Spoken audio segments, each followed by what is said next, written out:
What blows my mind about this whole thing is how it all came together. Like it just seemed blessed from the out of the gate somehow. And I know it's because of hard work and people don't see that behind the scenes.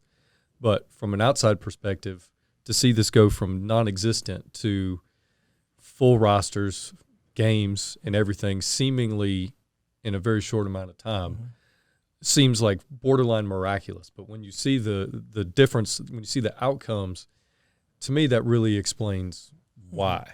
Because obviously there's a demand. Obviously the student athletes need it and want it. The parents need it and want it.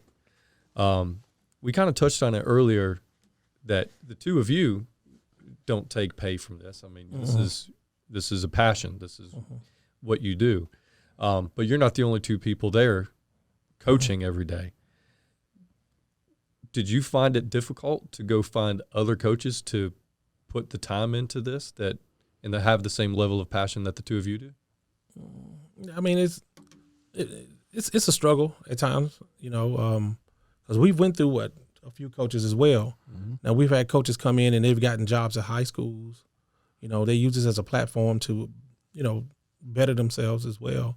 But a lot of people is always looking to get something, and that's something we can't provide. And we tell them the truth that hey, we tell them actually we give them our passion and why we're doing it. Yeah, I got to tell you, it's contagious. Yeah, I mean, I know it helps. Yeah, if you want that same thing, that's why the Bible says you got to be around like-minded people. And this year we got a very strong, solid coaching staff, and we're going to be very successful. There's no way around it. No matter how if we even try to fail, it's going to be successful. Our worst is going to be what I'm trying to say is that even at our worst, it's going to be better than the people that we are in competition against, especially with this coaching staff that we have. That's amazing. Yes, I mean, Coach Crawford, he actually picked the missing links that we had in coaching. He picked them and talked to them, and boom. So you've got the roster coming together.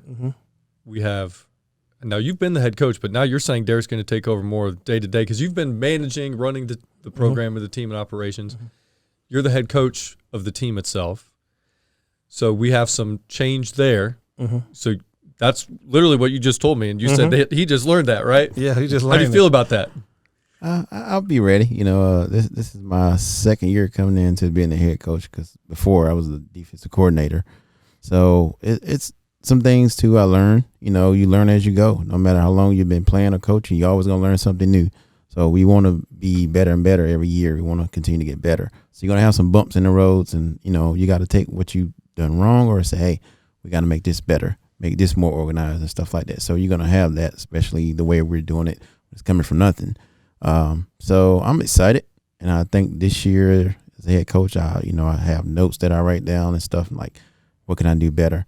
I watch videos and stuff like that, and just make me say, hey, when I come out this time, I'm gonna be like really, really ready. And I think my passion on the sideline is when the kids see that, I want that to transform into them. So, and the coaching staff, like I said, is really great too. I'm excited about this coaching staff. So on the other side of this, you mentioned how many kids are going into 4-year programs. So at this point, are those coaches calling you saying, hey, I know everyone knows about this program. I know y'all are making a difference in these kids on the character side, on the football side, on the education side. Who do you have? Or are you having to push these athletes onto other programs? Well, we actually been getting a lot of calls. And I mean, I'm really excited about it. In the startup, we had to make calls. Now we getting phone calls. We actually got a couple programs that want to do what they call a bounce back, where they send us the athlete, we get them prepared academically, mentally, and physically, and then just they got a home once they complete the course. So basically, they come in for a year into your program. So this might be a kid that some other school has already identified. They want that athlete, but they feel like they need to go to Ramah boot camp for a little while first to be ready for that kind of program. Is that what you're saying? That's exactly what I'm saying. That's pretty cool. So at some level, if that happens several times over, they're basically doing your recruiting for you. Right. And that's what I like. Yeah. They're doing it for us. But on Twitter, all we got to do is just make one post and everybody's on it.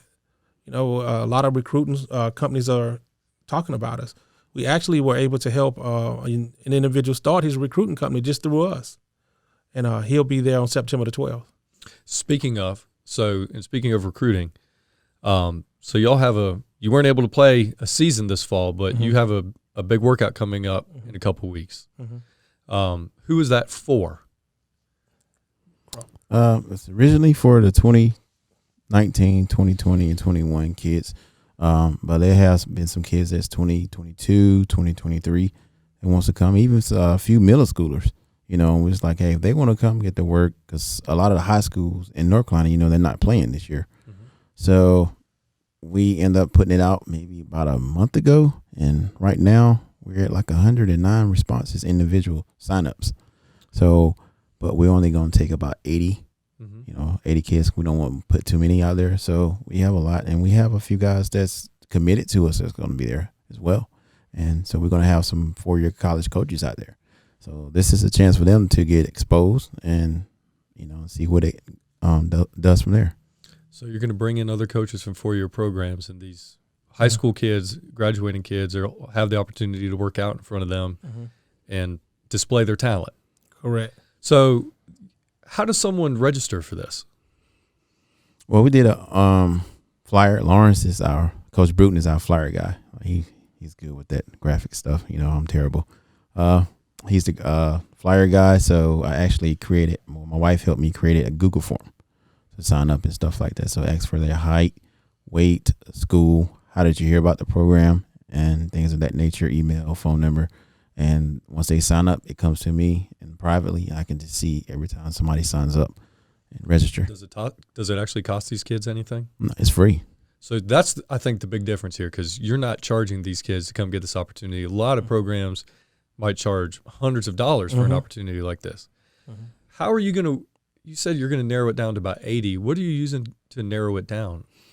In the sign-up, some guys when they sign up, it might come like twice or 3 times. When they sign up, they might have hit it a few times.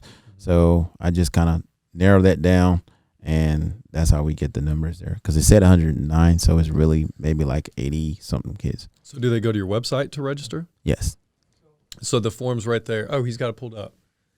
So they can go to your website somewhere. Is this it? Yes. So the workout registration, is it full? Yes. It's full now. Yes. Okay.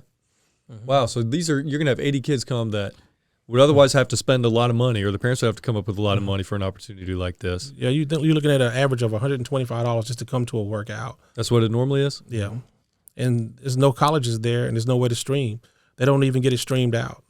And they promise to get that information out to the different college programs. But what ended up happening is we've been to a lot of those workouts, and we're the only ones there. After someone pays the money. After someone pays the money. Ramah's the only program there looking at guys. We've been to several of them. And I'm wondering, why are y'all paying $125 to go to this workout? And if a kid is at a workout and he's already getting recruited, they'll post that like they got the kid recruited. And that's not fair and then they get to come for free because they already getting recruited. It's just to build their status. So I'm saying just be fair, be honest.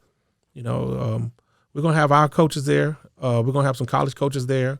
We've already talked to the guys in the coaches union. There's over 8,000 of those coaches. It's going to be streamed out to them as well, because a lot of people can't make it. A lot of coaches won't make it. So we're taking other routes also to get these young men in front of these college coaches. Is it going to be streamed on Facebook? Yeah, it's going to go through Facebook, through the coaches union. Okay. Yeah, and then we're going to also do some Zooms. Oh, we should talk about where. Now, this is going to be in Riverwalk. In Rock Hill, September 12th. What time?